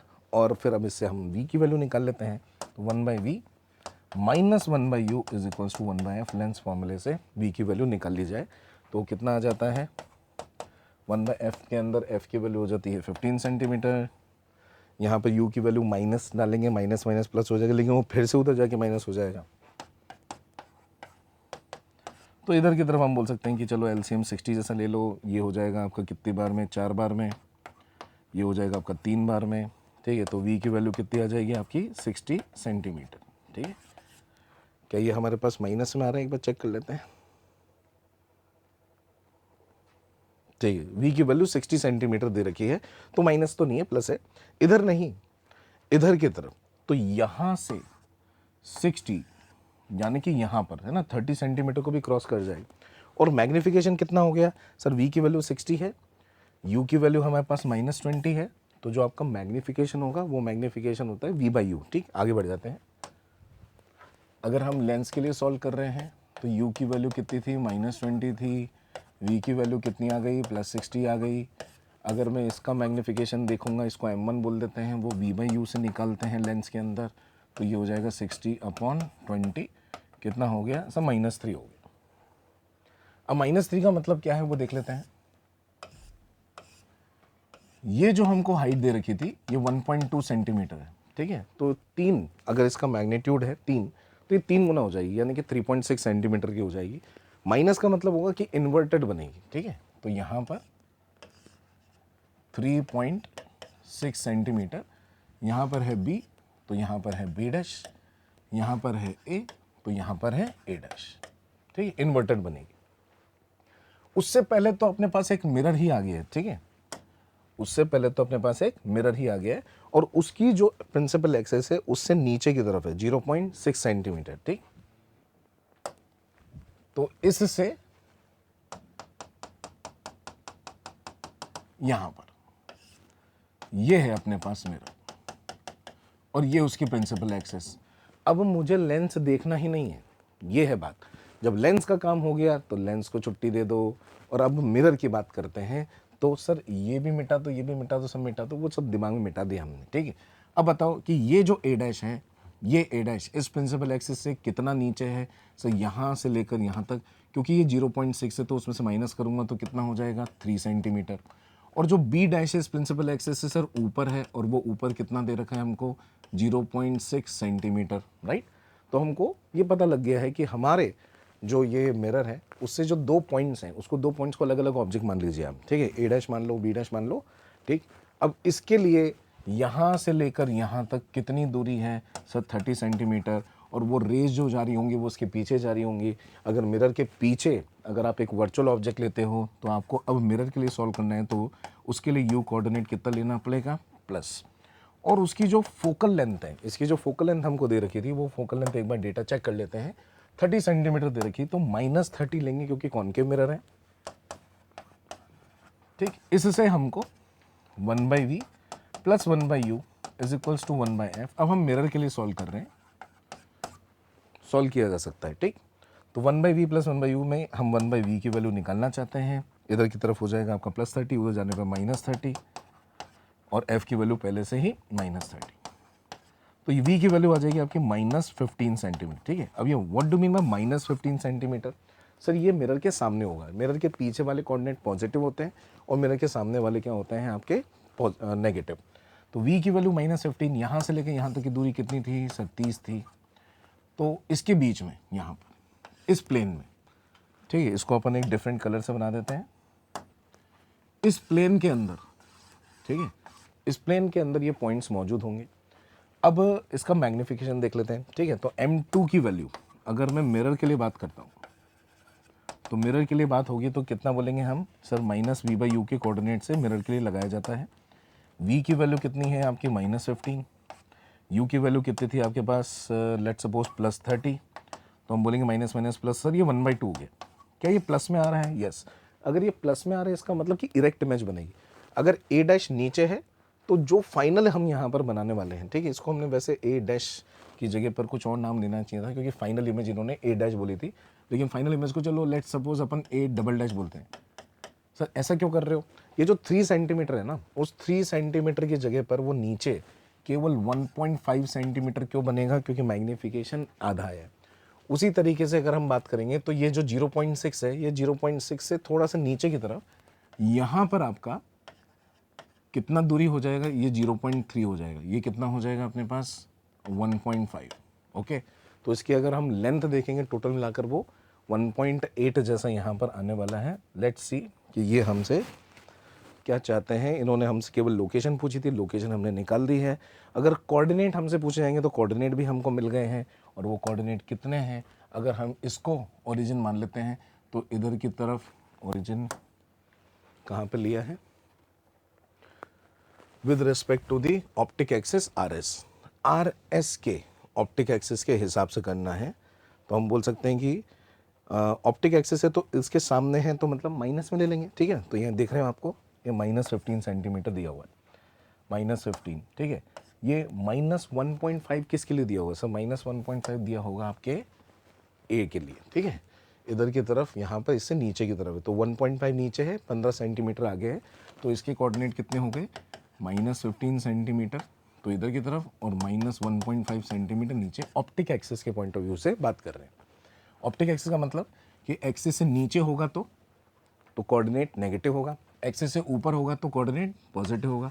तो ये जो बी के कोऑर्डिनेट है ये पॉजिटिव होगा वाई के अंदर, लेकिन क्योंकि वो सामने ही है तो हम ये बोल सकते हैं कि इसका जो कोऑर्डिनेट है वो -15 सेंटीमीटर कॉमा और +0.3 सेंटीमीटर। ठीक है, ये इस तरीके से क्वेश्चन कंप्लीट हो गया है। नेक्स्ट क्वेश्चन की तरफ चलते हैं। यानी कि आपने देखा कि बस माइंडसेट अपन को अच्छा करना था, लेंस को अलग सॉल्व करना है, मिरर को अलग सॉल्व करना है, थोड़ा आराम से चलेंगे तो सब बढ़िया होगा। ठीक है, ऐसा क्वेश्चन आ भी चुका है। कुछ क्वेश्चंस जो होते हैं ना उसके लिए थिंकिंग इंपॉर्टेंट होती है, फिर कैलकुलेशन इंपॉर्टेंट होती है। सारे के सारे ऐसे क्वेश्चंस नहीं आते हैं जी एडवांस के अंदर कि एकदम से कोई भूत बना के दे दिया, ऐसा नहीं होने वाला। ठीक है, और इनमें से कोई क्वेश्चन अगर जी एडवांस में आ जाता है ना तो you would be very thankful कि सर बढ़िया प्रैक्टिस हो गई है। और अगर ये अच्छी प्रैक्टिस हो रही है तो आप कमेंट्स के अंदर ज़रूर बता दीजिए। हम ऑप्टिक्स के क्वेश्चन जो है अभी सीरीज चालू हुई है, आज जो 5 क्वेश्चन हैं उसके बाद अगले 5 और 5 15 क्वेश्चन आपके सामने लेकर आने वाले हैं। ठीक है, नेक्स्ट क्वेश्चन की तरफ चलते हैं। और मुझे पता है कि आपको इंतज़ार था कि सर प्रिज्म के क्वेश्चन जो हैं वो आते हैं, तो एक प्रिज्म का क्वेश्चन बढ़िया मैं आपको लॉजिकल क्वेश्चन यहाँ पर लेकर आया हूँ। देखिए, A parallel beam of light falls normally on the first phase of the prism। ठीक है, इमेजिनेशन चालू हो गया कि एक प्रिज्म है, उसके पहले सरफेस पे नॉर्मली हम बोल सकते हैं कि यहाँ पर आपका इंसिडेंस हुआ है ऑफ द स्मॉल एंगल। इसका भी हमको ध्यान रखना है कि जो प्रिज्म है वो एक स्मॉल एंगल प्रिज्म हमको दिया हुआ है। At the second phase it is partly transmitted, यानी कि आपके जो सेकेंड फेज है उससे कुछ ट्रांसमिशन यानी कि रिफ्रैक्शन बाहर भी हो गया है, and partly reflected back inside the prism, the reflected beam is striking at the first face again। और जो reflected beam होगी वो वापस से strike back भी करेगी। चलो एक रफ डायग्राम बनाने की कोशिश करते हैं कि एक प्रिज्म है, यहाँ से एक रे आने वाली है, इससे कुछ रिफ्लेक्ट हो जाएगी और कुछ ट्रांसमिट हो जाएगी, ये हमने दिमाग में लगाया। और जो रिफ्लेक्टेड बीम वापस से जो आएगी, जो फर्स्ट सरफेस पर वापस से स्ट्राइक करेगी, and emerging from it in a direction making an angle of this with the reversed direction of the incident beam. ठीक है, ऐसा ही कुछ कहना चाह रहे हैं। तो यहाँ से जो आपका वापस से आने वाली रे है उसका कोई रिफ्रैक्शन होने वाला है, और ये जो इसका रिवर्स डायरेक्शन है, इसका रिवर्स डायरेक्शन मतलब कि इस वाले रे के रिवर्स डायरेक्शन से कितना एंगल बना रही है वो हमको 6.5 डिग्री बोल सकते हैं इसको, है ना। 6 डिग्री 30 मिनट को 6.5 डिग्री बोला जा सकता है। वैसे तो हमने ये रफ डायग्राम बनाया था, लेकिन कहीं ना कहीं पर आपको ये अब इसकी इंग्लिश लैंग्वेज डिटेक्ट होने लग गई होगी। The refracted beam is found to have undergone a deviation. अब कौन सी रिफ्रैक्टेड बीम के बारे में बात कर रहे हैं? अब ये कौन से वाले रिफ्लेक्टेड बीम के बारे में बात कर रहे हैं? क्योंकि इन्होंने रिफ्लेक्ट होने वाली रे के बारे में तो पहले ही बात कर लिया था। अब ये इस वाली रिफ्लेक्टेड बीम के बारे में बात कर रहे होंगे। ठीक है, is found to have undergone a deviation of 1 degree 15 minute. अब 1 डिग्री 15 मिनट को क्या लिख सकते हैं? सो इसको 1.25 डिग्री लिखा जा सकता है। ठीक है, क्योंकि 15 minute is the 1/4 of the 60 minute, और 60 मिनट में 1 डिग्री होता है, तो 1/4 मतलब कि 0.25, right, from the original direction. अब ये जो ओरिजिनल डायरेक्शन है, ये जो ओरिजिनल डायरेक्शन है उससे इसका जो डिविएशन है वो कितना है? 1.25 डिग्री के बराबर। Find the refractive index of the glass and the angle of the prism. ना तो हमको एंगल ऑफ द प्रिज्म दिया है, ना ही हमको रिफ्रैक्टिव इंडेक्स दिया है। यानी कि वेरिएबल्स हमारे पास दो हैं, हमको दो इक्वेशन तो बनानी ही पड़ेंगी, राइट। चलिए तो शुरुआत करते हैं। हमने रफ डायग्राम बनाया था और अधिकतर चीज़ें आपको समझ में आ गई होंगी। So let's begin now. इसमें अपने पास एक प्रिज्म है, ठीक है। थोड़ा सा बड़ा डायग्राम बना लेते हैं आप लोगों के लिए। एक स्मॉल एंगल प्रिज्म है, ठीक है। और जब भी स्मॉल एंगल प्रिज्म वगैरह दें आपको, तो वैसे तो एडवांस ही बोलेगा कि आइसोसेलेस प्रिज्म काइंड ऑफ मान लीजिए, लेकिन हम इसको ऐसे ही मान लेते हैं। नीचे वाला बेस नहीं भी बनाएंगे तो वैसे चलेगा, बट इसको प्रिज्म दिखाने के लिए मैंने ऐसा बना दिया। ये वाली जो आपकी रे है ये सीधा का सीधा निकल जाएगी इधर की तरफ, ठीक। और फिर यहाँ से क्या होने वाला है, एक रिफ्लेक्शन, और इधर से ही होने वाला है ट्रांसमिशन, ठीक है। ट्रांसमिशन के लिए डिफरेंट कलर से समझा दिया जाए, और इधर की तरफ एक नॉर्मल भी बना देते हैं, ठीक है। तो ये यहाँ पर जो आपकी रे आ रही थी, इसका ट्रांसमिशन इधर की तरफ हो गया, और इसका जो डिविएशन है, इस वाली का जो डिविएशन है वो हमको 1.25 डिग्री दिया हुआ है। इधर का एंगल हम ए ले लेते हैं, और यहाँ से भी एक रिफ्रैक्शन हो गया, तो यहाँ पर भी एक नॉर्मल सा बना लेते हैं। अच्छा हाँ, और ये क्योंकि पहले ही नॉर्मल आ रहा है, तो क्या हम ये उसको उसके पैरेलल ही दिखा सकते हैं? यस।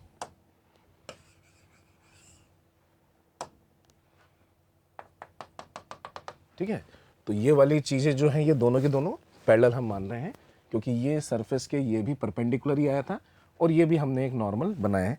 यहाँ से जो रे निकलेगी उसका ये वाला एंगल इन्होंने कितना दे रखा है सर? ये वाला एंगल 6.5 डिग्री के बराबर दिया हुआ। एंगल ऑलमोस्ट हर जगह पे छोटे ही हैं, 5 डिग्री के आसपास के ही हैं, उसका भी फ़ायदा उठाया जा सकता है। अब देखते हैं कि हम यहाँ पर क्या क्या कर सकते हैं। जैसे कि अगर रिफ्रैक्टिव इंडेक्स के बारे में बात करें, तो रिफ्रैक्टिव इंडेक्स, अब यहाँ पर एक स्नेल्स लॉ जैसी फीलिंग आ रही है। यहाँ पर भी हम स्नेल्स लॉ से आप बोल सकते हैं कि एंगल वेंगल का डिफरेंस निकाल सकते हैं, है ना। तो एक बार चेक कर लेते हैं क्या क्या हमको पता है। यहाँ पर है 90 डिग्री, यहाँ पर ये वाला एंगल कितना हो जाएगा सर? ये 90 माइनस से हो जाएगा। तो ये वाला एंगल कितना हो जाएगा सर? ये ए हो जाएगा। और एंगल ऑफ रिफ्लेक्शन भी ये भी कितना हो जाएगा? ए हो जाएगा। Got it? ठीक। अच्छा, ये वाले ट्राइंगल के अंदर हम देख सकते हैं कि ये अगर 2a है तो ये कितना हो जाएगा सर? 90 minus 2a।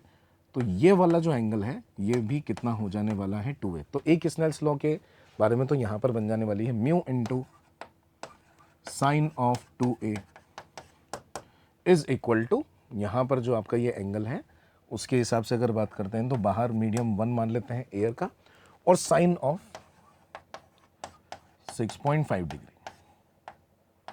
ठीक है। अब वैसे तो हम मोस्टली 5 डिग्री के आसपास का छोटा एंगल मानते हैं, लेकिन 6.5 डिग्री भी is not very big angle. तो यहाँ से एक हम रिलेशन निकाल सकते हैं कि sir 2 times of mu A, ये क्या किया मैंने, साइन थीटा को हम थीटा लिख सकते हैं, तो साइन 2a को हमने 2a लिख दिया। उसी तरीके से साइन 6.5 को हमने 6.5 के हिसाब से, डिग्री के हिसाब से लिख दिया अभी फ़िलहाल के लिए। और फिर हम यहाँ पर इसके अंदर इसकी वैल्यू निकाल सकते हैं, ठीक है, म्यू ए की वैल्यू। ये म्यू और ए में एक रिलेशन आ गया। Got it? एक रिलेशन अभी ये बचा हुआ है कि यहाँ पर हमने जो टोटल डिविएशन है उस टोटल डिविएशन का इस्तेमाल नहीं किया। या तो आप इसको पूरा डिराइव करें, क्या पूरा डिराइव करें कि सर ये जो आपकी रिफ्रैक्टेड रे है, ठीक है, इसके अंदर अगर मैं यहाँ पर ये नॉर्मल बना रहा हूँ, ये अगर मैंने इसका एंगल ऑफ रिफ्रैक्शन निकाल दिया, तो ये वाली जो रे आ रही है, ठीक है ना, जो आपके इंसिडेंट रे का डायरेक्शन है, उसमें जो डिविएशन प्रोड्यूस हुआ है वो निकाल सकते हैं। ये वाला एंगल कितना है एक बार देख लेते हैं। तो ये वाला, ठीक है, ये है आपका इंसिडेंट रे का डायरेक्शन, और ये है आपका नॉर्मल, ठीक है। तो नॉर्मल और इंसिडेंट रे दिखाई दिया। एक बार फिर से बना देता हूँ, ठीक है। ये वाला जो डैश डैश डैश डैश है ये क्या है सर? ये नॉर्मल है। और वहाँ से जो रे आ रही है ये वाली रे, इसको मैंने थोड़ा सा स्ट्रेट बना दिया क्योंकि इंसिडेंट रे का डायरेक्शन दिखाना है। ये वाला एंगल कितना है? ए। तो ये वाला एंगल भी कितना होगा? ए। तो असल में ये जो इंसिडेंट रे का डायरेक्शन है और ये जो है ये वाला एंगल कितना है? ए। तो बताओ डेल्टा की वैल्यू कितनी हो जाएगी सर? डेल्टा की वैल्यू हो जाएगी आपकी आर माइनस ए के बराबर। क्या हम आर की वैल्यू कैलकुलेट कर सकते हैं? यस। वैसे तो कुछ लोग यहाँ पर जानते ही होंगे सर, स्मॉल एंगल प्रिज्म के अंदर जो नॉर्मल डेल्टा होता है, जब पहली सरफेस और दूसरी सरफेस पर रिफ्रैक्शन होता है, we can use n-1 into A. वही मैं डिराइव भी कर रहा हूँ अभी आपके सामने, ठीक है। तो आर की वैल्यू कैसे निकाल पाएंगे? सो यहाँ से लेके यहाँ तक स्नेल्स लॉ लगा देते हैं, ठीक। तो मैं आपको थोड़ा सा क्लैरिटी के लिए सेकंड सरफेस से वापस ले जाता हूँ। यहाँ से जो आपकी रे आई थी वो एंगल यहाँ पर ए बना रही थी और फिर यहाँ से ये इधर की तरफ रिफ्लेक्ट हो गई थी, ये आर था, यहाँ पर है म्यू, वहाँ पर है 1। तो क्या मैं mu into sine A is equals to 1 into sine R के बराबर लिख सकता हूँ? यस। साइन ए को हम ए लिख देते हैं तो ये हो जाएगा म्यू ए, साइन आर को हम आर लिख देते हैं तो आर की वैल्यू हो जाएगी म्यू ए के बराबर, इधर लिख सकते हैं, ठीक है, यहाँ पर। तो ये हो जाएगा आपका mu A, just a minute, mu A minus A, वही n माइनस 1 इंटू ए जैसा आ गया है ना, ये आपका डेल्टा। तो देख सकते हैं आप कि सर यहाँ पर भी म्यू ए लिखा हुआ था, है ना, उस म्यू ए की वैल्यू अपन लिख सकते हैं कितनी है? 6.5/2। लो भाई, म्यू ए की जो वैल्यू है वो है 6.25 डिवाइडेड बाई 2। फिर उसके बाद है यहाँ पर माइनस ए और सामने आपको कितना दे रखा है? 1.25 के बराबर, ठीक है, just a minute, 6.5 divided by 2। ए की वैल्यू कितनी हो जाएगी? सर ए की वैल्यू उठा के इधर से इधर ले जाते हैं, ये कितना हो जाएगा?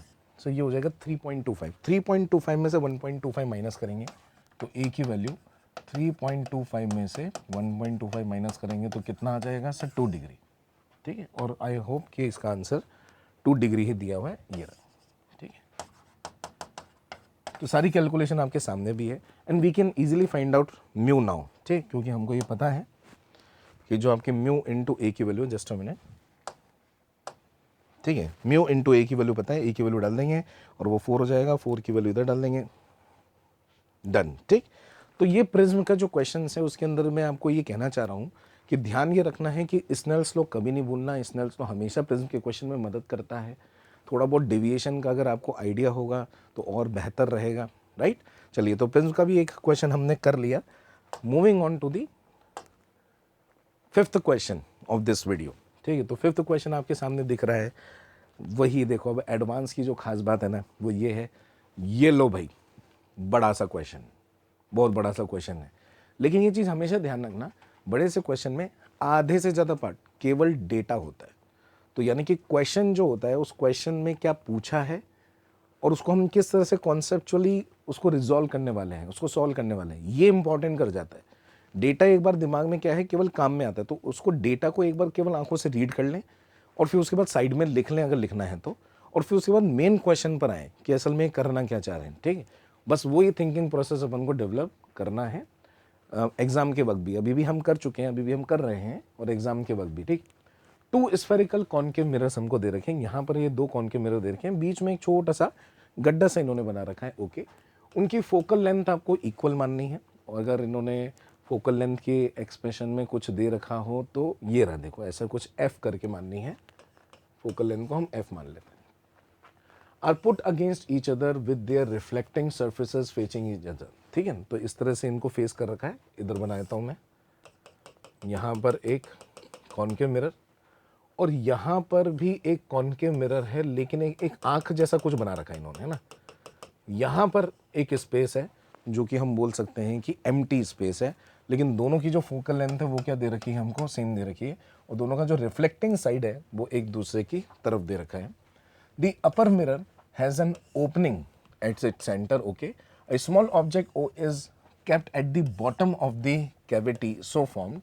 See figure. तो इन्होंने फिगर में दिखा रखा है, यहाँ पर आपका कोई O पॉइंट दे रखा है, ये रहा। यहाँ पर एक कोई कैविटी सी है, यहाँ पर एक ओपनिंग है, ऐसा हम मान लेते हैं, ठीक। फिर उसके बाद इन्होंने कुछ और एक्सप्लेन किया है हमको, ठीक है। यानी कि एडवांस में आपने देखा होगा कहीं बार जो क्वेश्चन है ना वो खुद सिखाने की कोशिश करता है, कोई नई चीज़ सिखाने की कोशिश करता है आपको, फिर उसके ऊपर क्वेश्चन पूछा जाता है, ठीक। तो यही चीज़ बिल्कुल सेम पैटर्न में क्वेश्चन आपको लेकर आऊँ, कुछ यूनिक भी आपको लगेगा।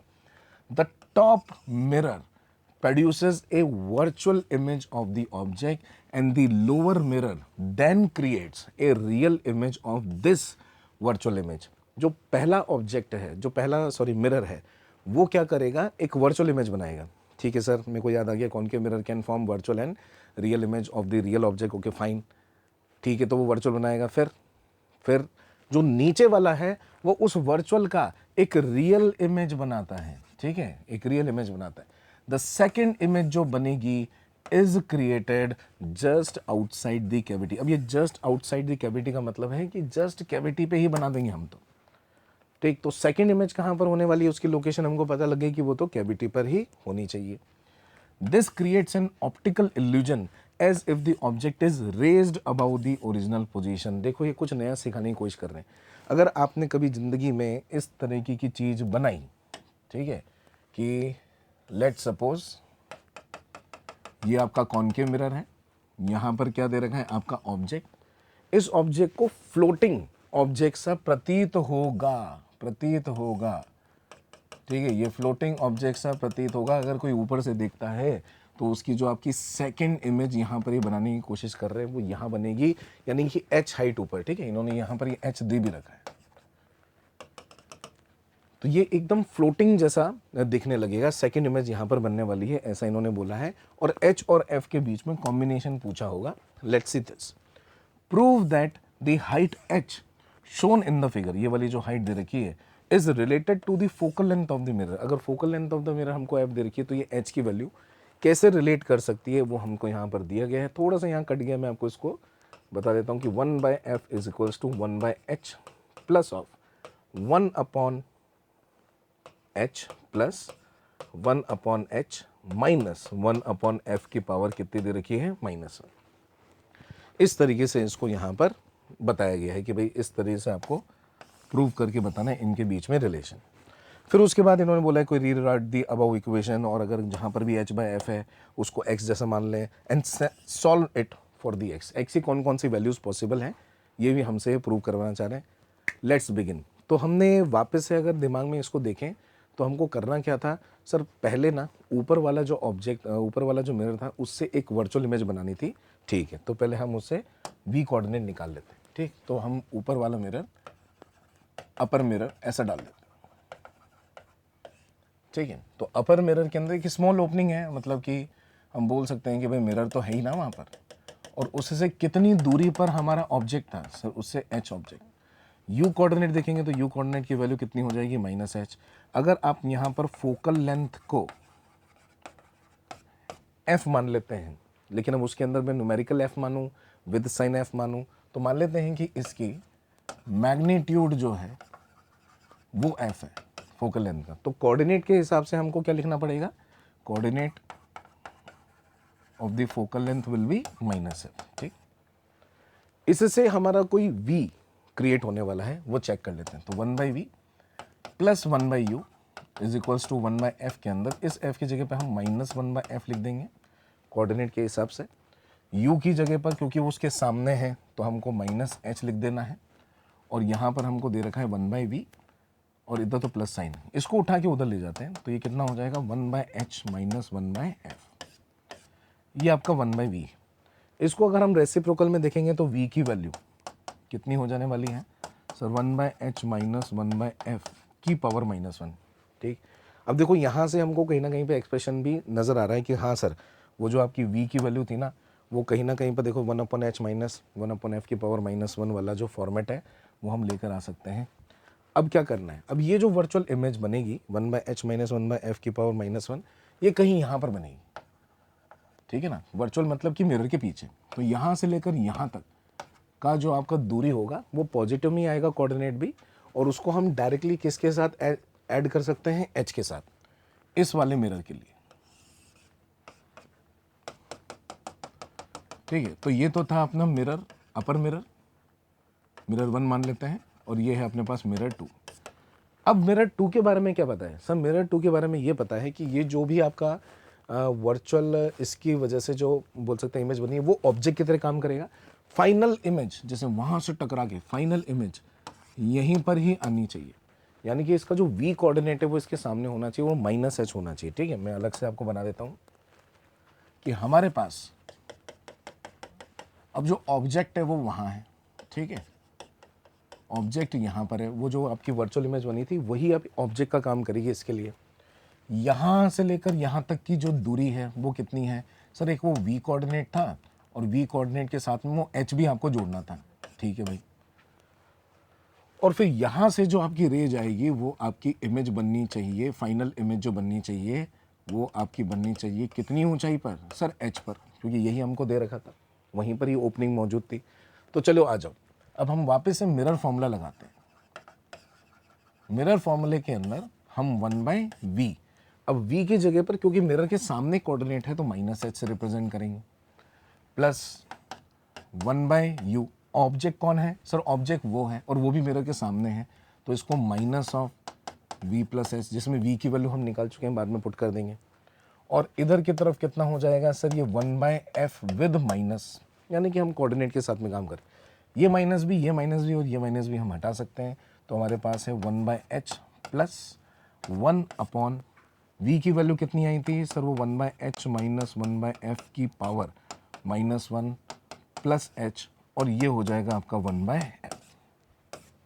गॉट इट, प्रूव ही कर दिया है हमने, ठीक है। जो एक्सप्रेशन इनको चाहिए था ये बिल्कुल वैसा ही एक्सप्रेशन है, मैं आपको बताता हूँ। 1/f is equal to 1/h plus 1/h plus of 1/h minus 1/f की पावर -1, ठीक है। इसी तरीके से यहाँ पर इनको प्रूव करना था, ठीक है ना। So now moving on to the B part of the question, ठीक है। ये हमने डिराइव कर लिया expression, 1/f is equal to 1/h plus 1/h plus of 1/h minus 1/f की पावर होल -1, ये हमने डिराइव कर लिया है। और ये सिंपली मिरर फॉर्मूले से हमने देख लिया, लेकिन 2 बार हमको लगाना पड़ा, ओके फाइन। फिर इसके बाद ये क्या कहते हैं कि भाई h/f की वैल्यू को आप x मान लो, ठीक है। बिल्कुल प्रैक्टिकल क्वेश्चन है ये, और अब हमसे ये सॉल्व करवा रहे हैं, क्योंकि कहीं ना कहीं पर मैथ्स का क्या रोल है हमारी ज़िंदगी के अंदर कि वो एक रियल रिजल्ट हमको लाकर दे दे, है ना। तो ये हमको कुछ कहना चाह रहे हैं कि भाई h/f जैसा कोई एक्सप्रेशन मान लीजिए, इसके अंदर जहाँ पर भी h/f आए तो उसको आप x मान लेना, अगर कहीं पर f/h आएगा तो उसको 1/x ले लेंगे, और फिर x की वैल्यू निकालें। मे बी कोई क्वाड्रेटिक या क्यूबिक जो भी इनके पास लीनियर इक्वेशन बन सकती है, तो x की पॉसिबल वैल्यूज ही हमसे निकालने के लिए कह रहे हैं कि असल में h और f में क्या आपके रिलेशन है। जैसे मान लेते हैं कि x की वैल्यू लेट सपोज कोई 3 आ गई, 4 आ गई, तो फिर वो हमारे पास f और h में रिलेशन आ जाएगा। सो लेट्स फाइंड आउट कि हम इसको किस तरह से एक्सप्रेस कर पा रहे हैं, ठीक है। तो इधर की तरफ अपने पास है 1/f और इधर की तरफ है 1/h plus 1/h plus 1/h minus 1/f की पावर -1, ठीक है ना। यही एक्सप्रेशन था, क्रॉस चेक कर लेते हैं, हाँ यही एक्सप्रेशन था, ठीक। चलो अब इसको हमको सॉल्व करना है सर, h/f वगैरह क्रिएट करना है, f/h वगैरह क्रिएट करना है, ठीक है। तो अपन लेट सपोज कि इसको 1 ही बना देते हैं, f से मल्टीप्लाई कर देते हैं, तो ये 1 बन गया।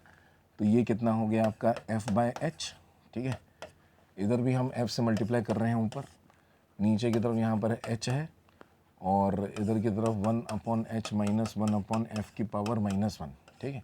इसमें भी इस f को हम नीचे ला सकते थे, ठीक। तो ऐसे करते हैं कि इस f को नीचे ले आते हैं, तो ये हो जाएगा इसमें 1/f, और ये भी 1/f से मल्टीप्लाई हो जाएगा,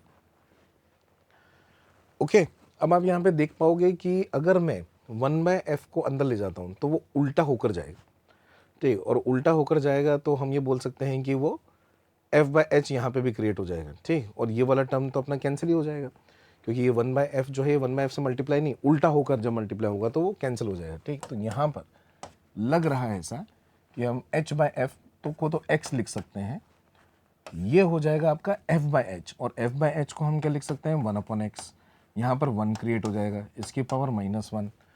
f/h सर ये उल्टा है, इसको 1/x ले लेते हैं, राइट। चलो तो कहने आप कुछ भी कर सकते हैं, आप h/f भी क्रिएट करना चाहें वो कर सकते हैं। हमने यहाँ पर f/h को 1/x के पॉइंट ऑफ व्यू से लिख दिया है, और जहाँ h/f है उसको x में लिख दिया है। अब इसको हमको सॉल्व करना है, तो सर ये पहले तो अंदर एलसीएम ले लेते हैं, तो 1 - x अपॉन x होगा, उसका भी रेसिप्रोकल हमको करना है, ठीक। यहीं पर कर लें, तो 1 - x अपॉन x का रेसिप्रोकल तो सर ऊपर x आ जाएगा, और नीचे कितना हो जाएगा 1 - x। फिर इसमें भी हम एलसीएम ले लेते हैं, तो 1 - x को जब मैं x से मल्टीप्लाई करूंगा तो x minus x square plus x, और 1 - x ऊपर चला जाएगा, ठीक है। तो 1 - x ऊपर चला गया, और x minus x square plus x कुछ इस तरीके से यहाँ पर क्रिएट हो जाने वाला है। फिर से हम यहाँ पर एलसीएम ले सकते हैं, तो काफ़ी बार एलसीएम लेना पड़ रहा है, और इसको एलसीएम लेकर उठा के इधर ले जाते हैं, तो ये कितना हो जाएगा सर एक्स, और इसको लेंगे तो x square minus x cube हो जाएगा, फिर से प्लस एक्स स्क्वायर, या फिर इसको साथ में 2x भी लिख सकते थे। और इधर की तरफ क्या क्रिएट होगा सर, ये भी आएगा और ये भी आएगा, यानी कि x minus x square plus x, plus of x को से मल्टीप्लाई करेंगे तो x माइनस एक्स स्क्वायर। कुछ टर्म्स कट रहे होंगे, ये इकट्ठा कर सकते होंगे, तो देखो x square plus x square कितना हो गया 2x स्क्वायर, यहाँ लिख देते हैं। तो ये हो गया आपका 2x square minus x cube, तो LHS में हो गया। इसमें से इकट्ठा करते हैं, x कितनी बार आ रहा है, तो यहाँ पर सर x हो गया 1 2 और 3, है ना, तो ये हो गया 3x minus x square minus 2x square. और कुछ क्रिएट हो रहा है नहीं सर, 1 2 3 ये ले लिया और ये दोनों भी ले लिया, ये हो गया। अब हमारे पास एक्स क्यूब को उधर ले जाएं, इसको भी उधर ले जाएं और ये ले जाएं, ठीक है ना, ये हो गया। अपने पास ये क्यूबिक इक्वेशन आ गई, लेकिन इसके रूट्स निकालने आसान है, क्योंकि अगर मैं x को कॉमन ले लेता हूँ तो ये x square minus 4x plus 3 equal to 0 करके आ जाएगा। x इक्वल टू 0 हो नहीं पाएगा, h/f में हम बिल्कुल सटा नहीं सकते, वो प्रैक्टिकल आपका रूट नहीं है। तो एक x इक्वल्स टू 0 होगा, एक x इक्वल्स टू 1 मेरे को दिखाई दे रहा है, और जब ये फैक्टर्स भी कर सकते हैं, बड़ी आसानी से फैक्टर हो रहे हैं, तो x इक्वल टू 3 भी यहाँ पर आ रहा है। अब इसमें से कौन सा पॉसिबल है, तो x इक्वल टू 0 तो हमने यहाँ पे डिनाई कर दिया। x इज इक्वल टू 1 का मतलब क्या हुआ वो समझ लेंगे, और x इक्वल टू 3 का मतलब क्या हुआ ये भी हम समझ लेंगे। तो चलो देखते हैं। तो x जिसकी वैल्यू हम बोल सकते हैं h/f इज इक्वल टू 1 है, क्या जो भी हमको इस क्वेश्चन के अंदर दिया है वो इससे मैच खाता है कि नहीं। सर हमको क्वेश्चन में ये दिया था कि आप जो है वो ऑब्जेक्ट को कहाँ पर रखेंगे, यहाँ पर, आप ऑब्जेक्ट को यहाँ पर रखेंगे, ठीक है, ध्यान से देखना।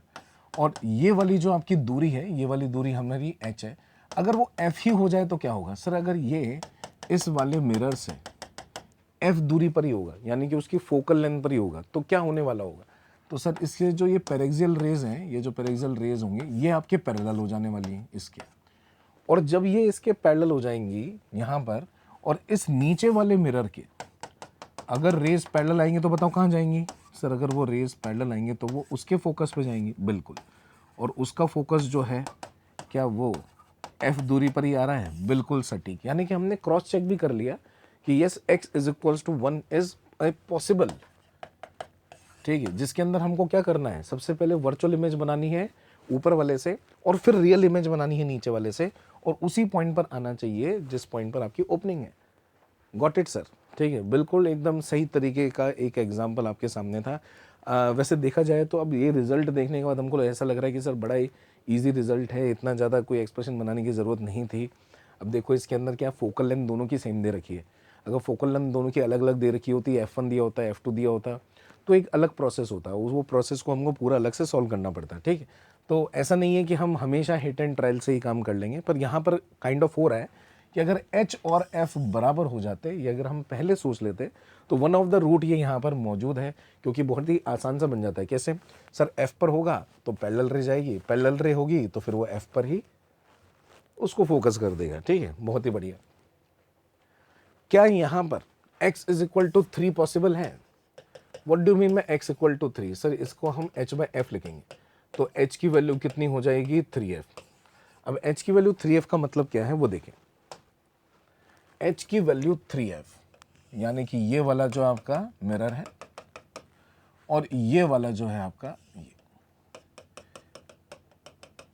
ये जो ऑब्जेक्ट है ये कितनी दूरी पर है, ये कितनी दूरी पर है h।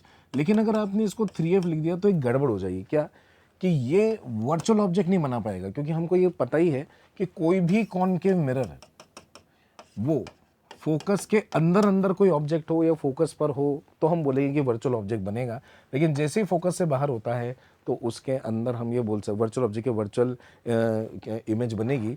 तो यहाँ पर आपके फोकस से अगर दूर होगी तो फिर वर्चुअल नहीं बल्कि रियल इमेज बन जाएगी। लेकिन क्वेश्चन ने बोला था कि सबसे पहले आपको उसका वर्चुअल इमेज बनाना है, फिर उसके बाद आपको रियल इमेज बनानी है बाय दी नीचे वाला मिरर, ठीक।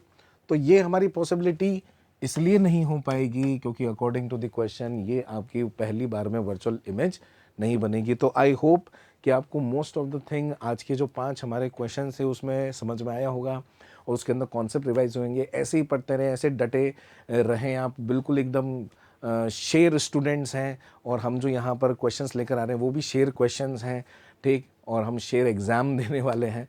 तो हिम्मत रखेंगे, अपने नॉलेज के ऊपर क्या करने वाले हैं, अपन विश्वास करने वाले हैं, हमारे साथ बने रहना। और भी क्वेश्चंस हम यहाँ पर लेकर आने वाले हैं। सो मिलते हैं नेक्स्ट वीडियो के अंदर, ठीक है। Till then bye bye, take care.